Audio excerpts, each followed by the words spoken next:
Hi friends, good evening. ఈరోజు మేము evening park వచ్చాము. చూడండి ఫ్రెండ్స్, ఇక్కడ పచ్చదనం ఎంత బాగుందో. ఎండల కాలమైనా బాగుంది.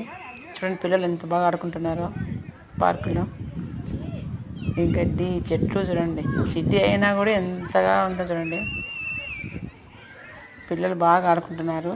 నేను ఆ పిల్లలు ఆడుకునే ప్లేస్ పోతే బాగా ఆ నేల మెత్తగా ఉంది. పిల్లలు గవర్నమెంట్ ప్లేస్, ఆ ప్లేస్ కూడా. ఇక్కడ ప్రతి ఒక్కరు కుక్కలు పట్టుకొని వస్తుంటారండి. ఒక్కొక్కరికి 2 కుక్కలు పట్టుకొని ఉంటారు. ఇంటికి కుక్కలు ఉన్నాయి. ఇంకొకటి అది చూడండి. ఇంక ఇక్కడ చిన్న చిన్న స్టవ్లు తెచ్చుకొని నిప్పుల్లో కాల్చుకొని చికెన్ పీసులు అట్లా తెచ్చుకొని తింటూ ఉంటారు. ఇంకా పిల్లలు ఇక్కడ జెంట్స్ ఫుల్ బ్యాటు, ఇంకోటి ఫుట్బాల్ ఎక్కువ ఆడుకుంటుంటారు. చూడండి అక్కడ పొగ వస్తుంది. నేను ఏంది అని అడిగితే అక్కడ వంట చేసుకుంటున్నాను.